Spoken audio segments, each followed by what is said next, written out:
Me ouve bem?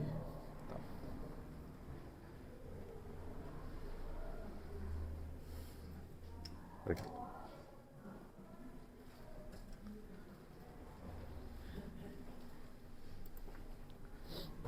Boa noite a todos. Meu nome é Marciel. Hoje a mensagem da noite coube a mim. Vocês desculpem, gente, o tema ali fora está diferente, mas por uma necessidade da palestrante que faria hoje, eu estou adiantando o tema da semana que vem e o de hoje será semana que vem, tá? Maria, mãe de Jesus. Uma personagem simbólica, única e tão amplamente difundida e discutida nos meios cristãos. Nós vemos a figura de Maria ser levada desde uma quase idolatria até um desprezo total pelas correntes cristãs.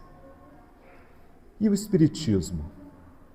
Qual seria a postura da codificação kardeciana do Espiritismo nas obras dos grandes médiuns da nossa doutrina acerca dessa figura? Bom, para a gente começar, eu queria dizer para vocês que tudo que eu disser aqui hoje será baseado em fatos bíblicos, em fatos de autoria de Humberto de Campos, através da psicografia de Chico Xavier, e fatos da psicografia de Ivone Pereira, e eu evitei um pouco a psicografia de Miramês. Não por nada, não tenho nada contra a psicografia de Miramês, mas eu optei por essa visão desses dois autores que são bem semelhantes, correto? Vamos dar andamento aqui então. Maria, uma jovem moça, recebe a visita de um espírito de luz, o chamado Anjo Gabriel. E ele diz assim a ela: e no 6º mês foi o anjo Gabriel enviado por Deus a uma cidade da Galileia chamada Nazaré, a uma virgem desposada com um homem cujo nome era José, da casa de Davi, e o nome da virgem era Maria. E entrando o anjo aonde ela estava, disse: salve, agraciada, ave, salve, é a mesma coisa, tá, gente? O Senhor é contigo, bendita és tu entre as mulheres. E vendo ela, turbou-se muito com aquelas palavras, e considerava que saudação seria esta. Disse-lhe então o anjo: Maria, não temas, porque achaste graça diante de Deus. E eis que em teu ventre conceberás e darás à luz a um filho,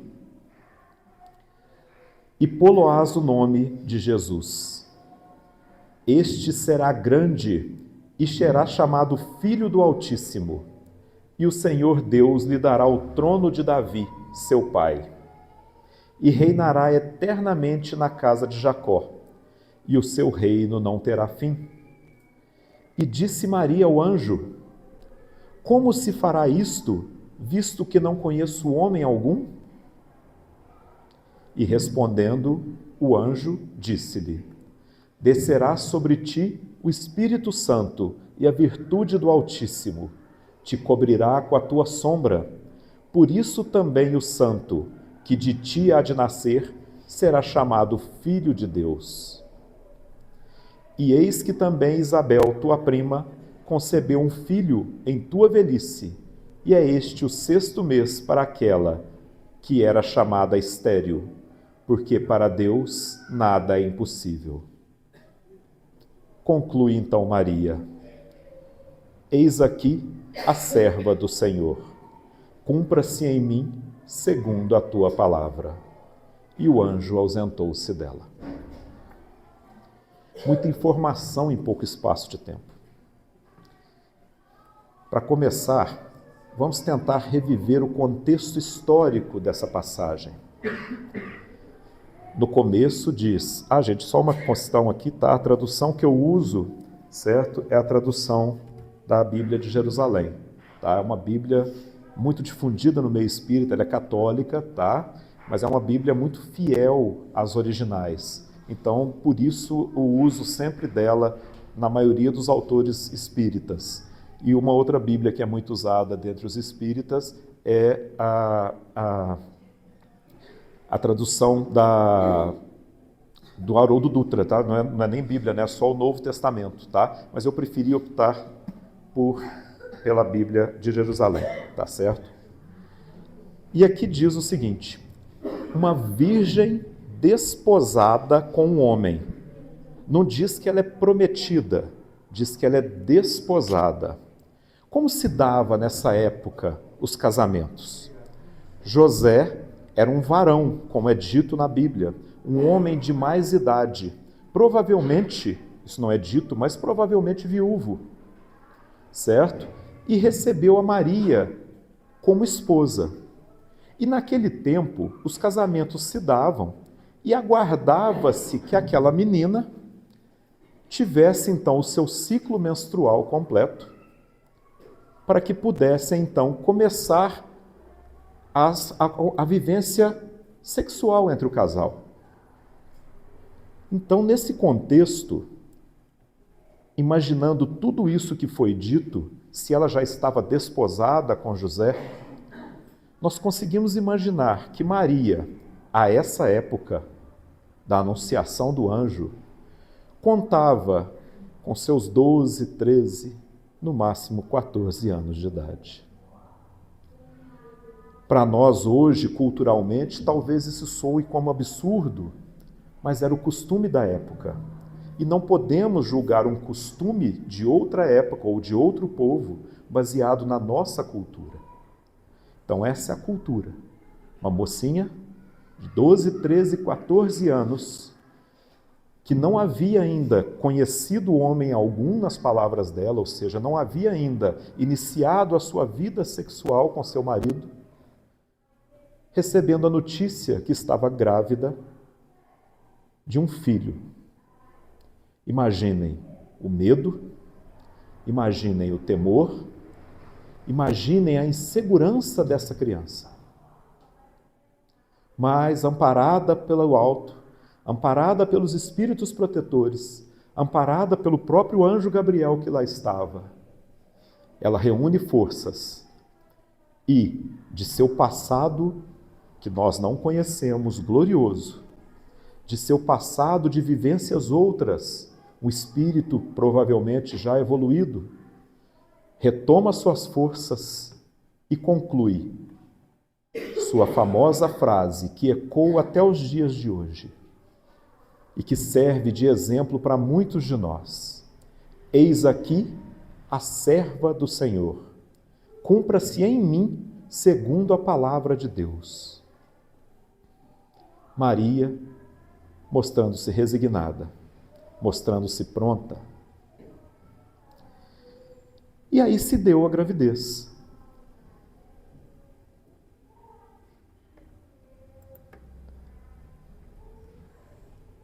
Num capítulo chamado Os Animais ante o Natal, do livro Antologia Mediúnica de Natal, de Francisco Cândido Xavier, de autores diversos, tá? Mas essa passagem é de Humberto de Campos.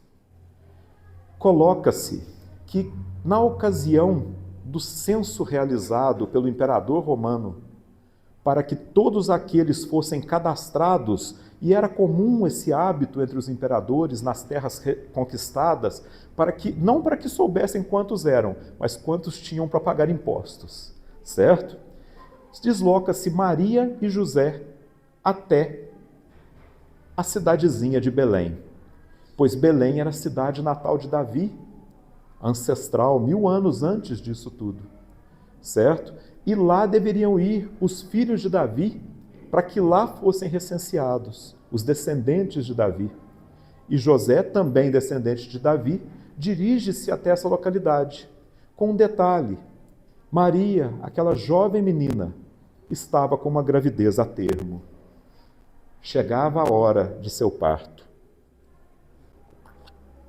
Conta-se, nesse texto de Humberto de Campos, que José tentou por várias vezes, várias hospedarias, vários locais, vários conhecidos dele em Belém, encontrar um local para que pudesse ficar com sua esposa e ela pudesse ter seu filho.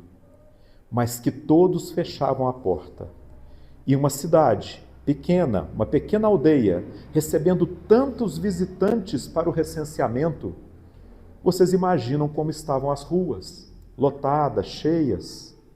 E as multidões fazem com que as coisas se transformem.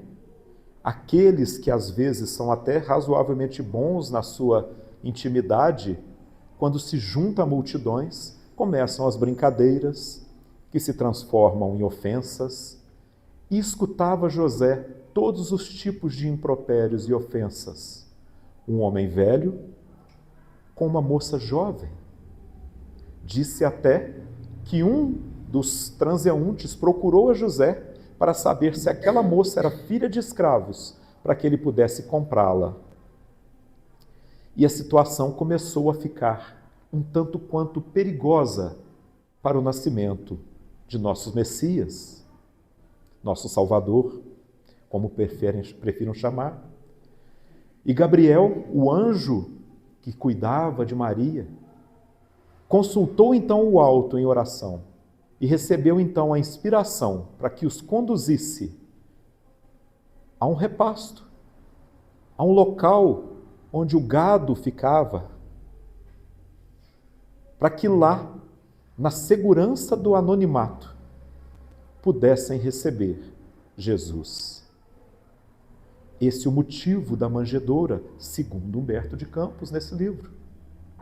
Esse é o motivo de Jesus ter nascido numa estrebaria, para fugir às ameaças da humanidade insana que os rodeava. Essa mensagem, gente, só concluindo a título de curiosidade, conclui que diante do fato dos animais terem sido os companheiros, os cuidadores de Jesus em sua primeira hora, deveríamos todos nós, cristãos, na noite de Natal pelo menos, não consumirmos as carnes dos animais. Esse é o convite da mensagem, tá? Para a noite de Natal, que nós nos façamos vegetarianos, tá? É só uma curiosidade aí do texto, tá bom? Bom, segue então Maria.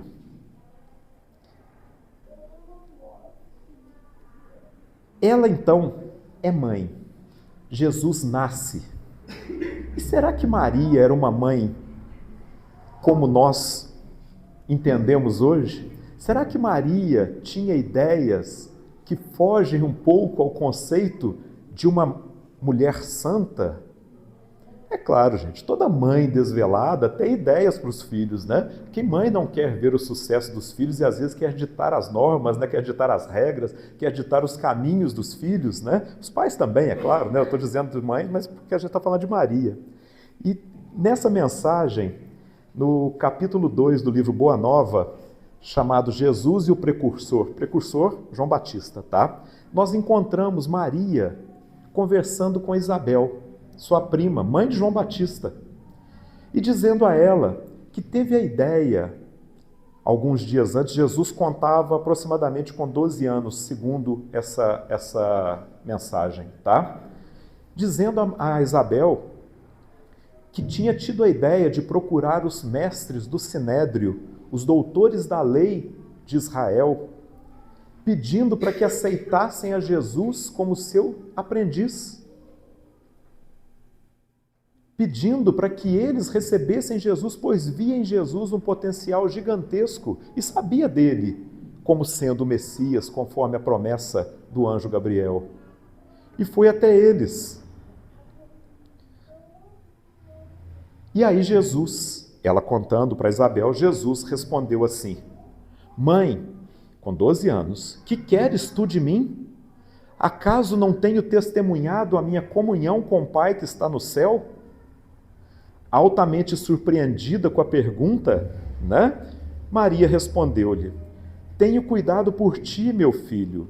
Reconheço que necessitas um preparo melhor para a vida, mas como se estivesse em pleno conhecimento do que se passava em meu íntimo, ponderou ele: Mãe, toda preparação útil e generosa no mundo é preciosa. Entretanto, eu já estou com Deus. Meu Pai, porém, deseja de nós toda a exemplificação que seja boa, e eu escolherei desse modo a escola melhor. Jesus se negou a ir por Sinédrio, segundo era a vontade de Maria, e falou que escolheria a escola melhor. Adivinha qual foi a escolha de Jesus? Foi trabalhar com José, seu pai, em sua oficina. Foi cultuar a família, foi estar junto do seu pai, aprender o ofício daquele que o abraçou como pai. Lembrando que no anúncio de Maria, José também foi visitado em sonho, segundo as escrituras de Mateus, dizendo que o filho que Maria, porque você imagina, José casou-se com uma moça virgem, de repente ela aparece grávida. Então, em sonho, o anjo visitou José e disse a ele quem era aquele que estava ali. E José, abnegado, superior, evoluído, também aceitou o desígnio divino. E a partir dali, Jesus começa a trabalhar com José. Mas não foi só dessa vez que Maria deu uma de mãe, como todas as outras aí não, gente, tá? Nós temos uma outra passagem, essa já é bíblica, né? Agora, Maria e as bodas de Caná. Vamos lembrar, né, que quando Maria estava em uma festa de provavelmente amigos seus de casamento, Jesus já tinha alguns seguidores, alguns discípulos, isso é dito na Bíblia, se você ler com atenção, você percebe. E de repente, naquela festa, acaba-se o vinho da festa. E aquilo, naquela época, seria de uma falta social gravíssima. Aqueles amigos de Maria ficariam numa situação complicada. E aí vem o pedido de mãe. Ela sabia o filho que tinha. Filho, resolve o problema. E Jesus diz: mulher, que eu tenho contigo, ainda não é chegada a minha hora. Jesus ficou bravo. Parece-me que ficou bravo. Não era chegada a hora de Jesus ainda, de começar os sinais. Porque, segundo as tradições do povo hebreu, os profetas tinham que fazer sinais, milagres, tá? Como queiram chamar, né? Fazer certas coisas acontecerem. E, segundo Jesus, não era chegada a hora dele ainda. Mas um pedido de mãe fez com que Jesus transformasse a água em vinho, se tornando aquele o primeiro sinal do Messias. Então, a mãe de Jesus, né, ainda sem o contato com a doutrina que o Cristo veio nos ensinar, mais tarde chamada de cristianismo, a doutrina do amor, tinha alguns comportamentos que não eram condizentes com aquilo que a gente esperaria de Maria hoje. Como colocá-lo à disposição do Sinédrio para aprender e como pedir que Jesus fizesse um ato que poderia colocá-lo em evidência antes do tempo. Mas dali em diante, Maria viveu com Jesus em seu apostolado, conhecendo os ensinamentos, aprendendo com aquele que era o governador espiritual da terra, conhecendo a doutrina do amor puro, até que chega o derradeiro momento da crucificação. Aqui nós já mudamos para o capítulo 30 do mesmo livro, um capítulo dedicado inteiramente a Maria. E aqui diz como foi o sentimento de Maria diante da crucificação. Para nós, que já emociona, a crucificação do Cristo é a morte de um Messias, de um enviado de Deus, que enfrentou as iniquidades humanas e culminou com a sua prisão e crucificação, seu assassinato. Mas para ela, era seu filho sendo morto. Portanto, pensar o que Maria sentiu naquele momento é a mesma coisa que pensarmos o que cada um de nós sentiríamos se víssemos nossos filhos que estão ali passarem por aquilo que Jesus passou. Diz assim Humberto de Campos: junto da cruz, o vulto agoniado de Maria produzia dolorosa e indelével impressão. Com o pensamento ansioso e torturado, olhos fixos no madeiro das perfídias humanas, a ternura materna regredia ao passado em amarguradas recordações. Ali estava, na hora extrema, o filho bem-amado. Maria deixava-se ir na corrente infinda das lembranças. Eram as circunstâncias maravilhosas em que o nascimento de Jesus lhe fora anunciado. A amizade de Isabel, as profecias do velho Simeão, reconhecendo que a assistência de Deus se tornara incontestável nas menores detalhes de sua vida. Naquele instante supremo, revia a manjedoura na sua beleza agreste, sentindo que a natureza parecia desejar dizer aos seus ouvidos o cântico de glória daquela noite inovidável. Por meio do véu espesso das lágrimas, viu seu filho sofrer na cruz. Nas menores coisas, reconhecia a intervenção da providência celestial. Entretanto, naquela hora, seu pensamento vagava também pelo vasto mar das mais aflitivas interrogações. Que fizera Jesus por merecer tão amargas penas? Não o vira crescer de sentimento imaculado sob o calor de seu coração? Desde os mais tenros anos, quando a conduzia à fonte tradicional de Nazaré, observava o carinho fraterno que dispensava a todas as criaturas. Frequentemente ia buscá-lo nas ruas empedradas, em que a sua palavra carinhosa consolava os transeuntes desamparados e tristes. Viandantes misérrimos vinham à sua casa modesta louvar o filhinho idolatrado, que sabia distribuir as bênçãos do céu. Era de ver-se a amorosa solicitude com que seu vulto pequenino cuidava dos desconhecidos, como se fossem seus irmãos. Que profundos desígnios haviam conduzido seu filho adorado à cruz do suplício? Uma voz amiga lhe falava ao espírito, dizendo das determinações insondáveis e justas de Deus, que precisam ser aceitas para a redenção divina das criaturas. Seu coração rebentava em tempestades de lágrimas irreprimíveis.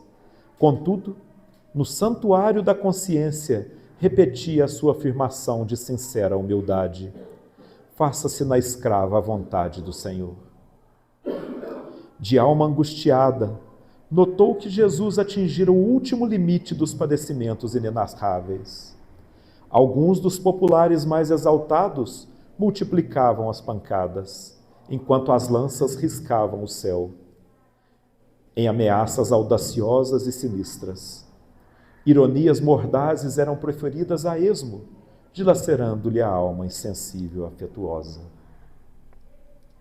Então, que um dos apóstolos vence o medo, vence a dificuldade humana em encarar os perigos e aproxima-se de Maria.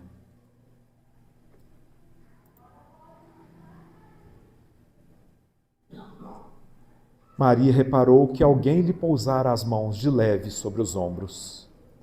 Deparou-se com a figura de João, o apóstolo querido, o mais jovem dentre todos, que, vencendo a sua pusilanimidade, lhe estendia os braços amorosos e reconhecidos. Silenciosamente, o filho de Zebedeu abraçou-se àquele triturado coração maternal. Maria deixou-se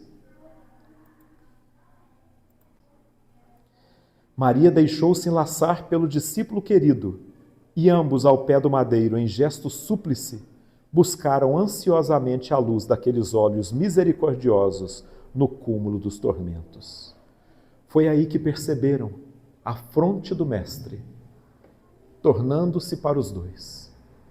Jesus, em suas últimas forças, disse então: Mãe, eis aí teu filho. E dirigindo-se de modo especial, com leve aceno ao apóstolo, disse-lhe: Filho, eis aí tua mãe. Maria envolveu-se no véu de seu pranto doloroso, mas o grande evangelista, João, compreendeu que o Mestre, na sua derradeira lição, ensinava que o amor universal era o sublime coroamento de sua obra. Entendeu que, no futuro, a claridade do reino de Deus revelaria aos homens a necessidade da cessação de todo egoísmo e que no santuário de cada coração deveria existir a mais abundante cota de amor, não só para o círculo familiar, senão também para todos os necessitados do mundo, e que no templo de cada habitação permaneceria a fraternidade real, para que a assistência recíproca se praticasse na terra. Por muito tempo ali ficaram ainda em preces silenciosas, até que o Mestre fosse arrancado à cruz, antes que a tempestade mergulhasse a paisagem castigada de Jerusalém num dilúvio de sombras. Esse é o sentimento da mãe, não do apóstolo, não do discípulo, da mãe de Jesus. Terminada os acontecimentos da crucificação, Maria então segue para a região da Betaneia, localidade onde, aí já não está na Bíblia, tá gente, já é relato do Humberto de Campos, local onde estavam localizados alguns de seus parentes. E ali começa a perceber que a futilidade humana começa a criar vulto. Seus parentes começam a assumir, a pedir, a buscar pontos, cargos de destaque na nova doutrina, por serem parentes do Cristo crucificado. Em Jerusalém, viam-se digladiar os cristãos e os judeus com veemência e acrimônia. Na Galiléia, os antigos cenáculos simples e amoráveis da natureza estavam tristes e desertos. Para aquela mãe amorosa, cuja alma digna observava que o vinho de Caná se transformara no vinagre do martírio, o tempo assinalava sempre uma saudade maior no mundo e uma esperança cada vez mais elevada do céu. É aí, então, que Maria recebe a visita de João. João já tinha deixado a casa do caminho, onde fora preso, onde fora conduzido aos cárceres, onde fora solto sob influência de Gamaliel, que a gente pode ver nos livros, de Emmanuel. Dirigiu-se a Éfeso, na Turquia, na atual Turquia, e lá constituiu morada. E assim estando, com um local já apropriado para moradia, vai até Maria buscá-la para cumprir a vontade de Jesus, que era tê-la por perto e cuidá-la como sua própria mãe. Maria então se dirige com João para Éfeso. Lá chegando, João, que também morava na igreja de Éfeso, consegue uma doação de um dos membros do parente de um rei, né, que tinha se convertido ao cristianismo de uma pequena casa, uma singela casa, distante do centro da cidade de Éfeso, onde passa então a residir com Maria. E aquele local se transforma na casa de Maria. Já no século XVIII, uma freira católica recebe uma visão mediúnica, vou chamar assim, de onde seria essa casinha onde Maria residiu, e aponta o local.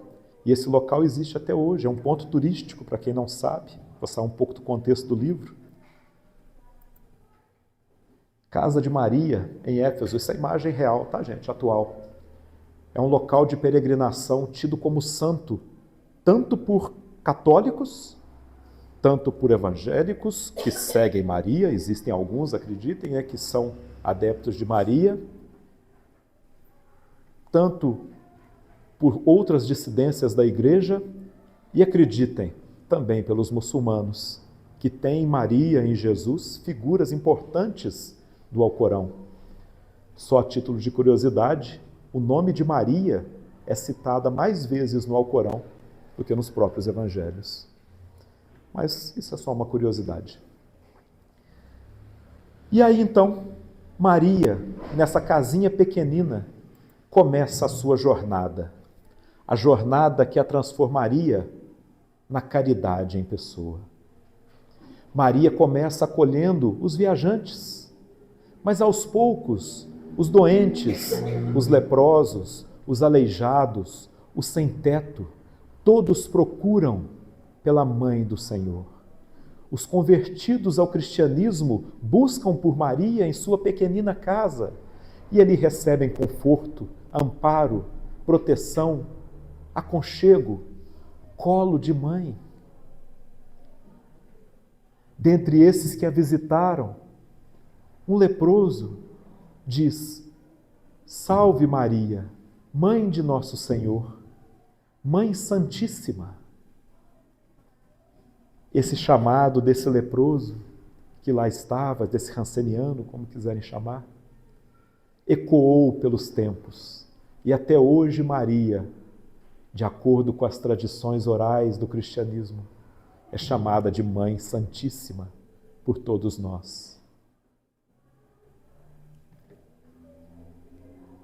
Maria segue em seu trabalho de caridade e acolhimento. Anos se passam.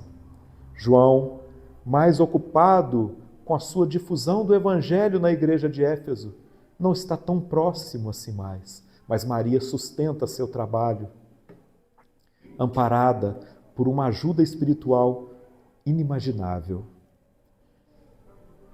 Até que um dia, num crepúsculo estrelado, Maria entregou-se às orações, como de costume pedindo a Deus por todos aqueles que se encontrassem em angústias do coração, por amor de seu filho. Embora a soledade do ambiente não se sentia só, uma como força singular lhe banhava toda a alma. Aragens suaves sopravam do oceano, espalhando os aromas da noite, que se povoava de astros amigos e afetuosos. E em poucos minutos, a lua plena participava igualmente desse concerto de harmonia e luz. Enlevada em suas meditações, Maria viu aproximar-se um vulto de um pedinte. E ele diz, assim como todos: minha mãe, venho fazer-te companhia e receber a tua bênção. Maternalmente, ela o convidou a entrar, impressionada com aquela voz que lhe inspirava profunda simpatia. O peregrino lhe falou do céu, confortando-a delicadamente. Comentou as bem-aventuranças divinas que aguardavam a todos os devotados e sinceros filhos de Deus, dando a entender que lhe compreendia as mais ternas saudades do coração. Maria sentiu-se empolgada por tocante surpresa. Que mendigo seria aquele que lhe acalmava as dores secretas da alma saudosa com bálsamos tão doçurosos? Nenhum lhe surgira até então para lhe dar. Era sempre para pedir alguma coisa. No entanto, aquele viandante desconhecido lhe derramava no íntimo as mais santas consolações. Que emoções eram aquelas que lhe faziam pulsar o coração de tanta carícia? Até que então Maria percebeu, nas mãos estendidas, as chagas da crucificação nefasta. Correu aos braços daquele que ali estava, reconhecendo nele Jesus, que fora visitar-lhe.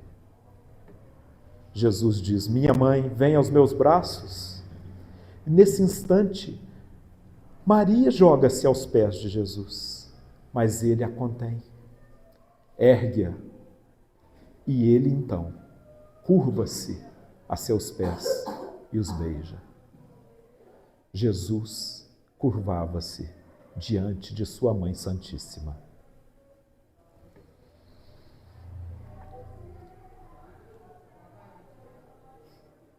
Sim, minha mãe, sou eu. Venho buscar-te, pois meu Pai que estás nos céus, quer que sejas no reino a rainha dos anjos.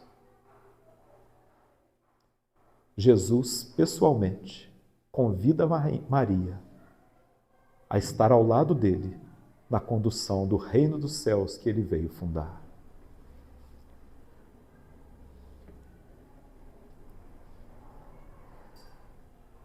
Não existe nenhuma dúvida diante de nós espíritas que Maria é sim um espírito de escola, um espírito evoluído, um espírito preparado para a tarefa que veio cumprir. Maria trabalhou com caridade durante anos de sua vida carnal e trabalha até hoje. Segundo relatos da psicografia de Ivone Pereira, no livro Memórias de um Suicida, é ela responsável por acolher a todos aqueles desiludidos, desamparados, e o seu principal trabalho, acolher os suicidas. Fato esse, recentemente lido aqui por mim, numa mensagem sobre o resgate de Judas, suicida, nos umbrais, e depois repetido numa outra palestra, alguns dias depois. Então Maria trabalha incessantemente. A Mãe Santíssima de todos nós. Quando Maria desencarna, é então conduzida por uma falange celestial e ao seu pensamento deseja visitar as paragens de Nazaré. E para lá se conduz, ora em todas aquelas paisagens onde Jesus pregou. Logo após, Maria se lembra dos aflitos cristãos presos nas masmorras, nos calabouços da Roma antiga, esperando a hora derradeira de sua morte. E para lá se conduz, com todos os seus anjos acompanhando. Vê naqueles olhos sofridos, naqueles corpos emagrecidos, o sofrimento atroz, mas a fé e a esperança viva. E ela, numa vontade de ajudar, pensa em si mesma: de que tenho para dar a essas pessoas? Mas se lembra que tem a esperança. E aproximando de uma jovem mocinha que lá estava presa, sussurra aos seus ouvidos para que tenha esperança e que cante. E aqueles detentos, presos do ódio humano, começam a cantar, entoar hinos de louvor, entoar hinos de hosanas, como dizem alguns lugares da Bíblia. E todos se fazem aliviados. E termina Humberto de Campos dizendo: quando passardes, ó irmãos espíritas, diante de templos que cultuam a Maria e cantam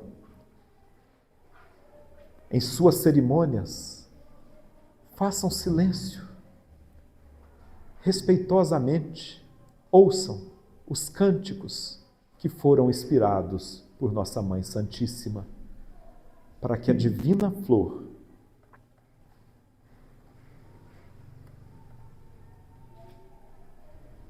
para que a rosa mística, vou usar as palavras dele, para que a rosa mística de Nazaré espalhe aí o seu perfume.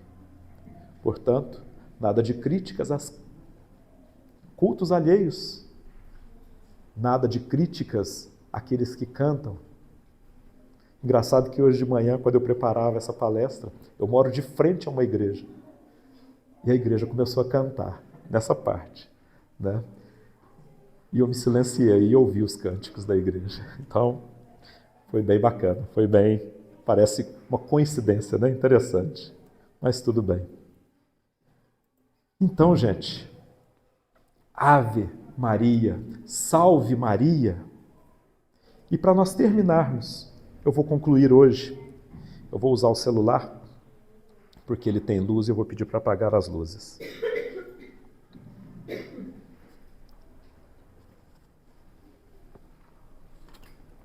Pode ligar a música.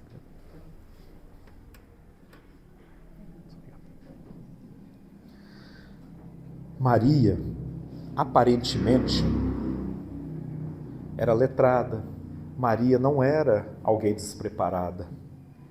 E Maria tem, no Evangelho de Lucas, evangelho esse que é entendido por nós espíritas e também por muitos segmentos católicos, como sendo o evangelho que Lucas escreveu, baseado nas anotações de Paulo e também nas entrevistas feitas com Maria. Então o evangelho de Lucas pode ser considerado praticamente o evangelho de Maria, por isso que fala tanto da infância de Jesus. Existe um salmo, um cântico de Maria no início do evangelho de Lucas, no capítulo 1, versículos 46 até 55. E essa vai ser nossa oração final hoje. Palavras de Maria escritas na Bíblia. Minha alma proclama a grandeza do Senhor. Meu espírito festeja a Deus, meu Salvador, porque olhou a humanidade de sua escrava. E daqui para frente me felicitarão todas as gerações, porque o poderoso fez proezas. Seu nome é sagrado. Sua misericórdia com seus fiéis continua de geração em geração. Seu poder é exercido com seu braço. Dispersa os soberbos em seus planos. Derruba do trono os potentados e exalta os humildes.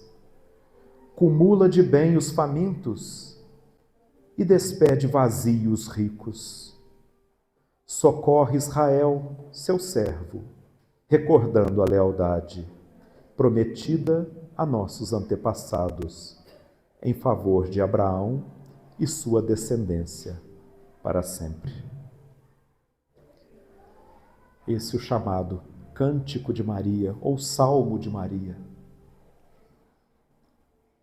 Que Maria, em sua grandeza espiritual, possa nos acolher, possa acalmar nossas dores, possa ajudar-nos a transformarmos esse mundo no reino de Deus, onde ela é a rainha. Que assim seja.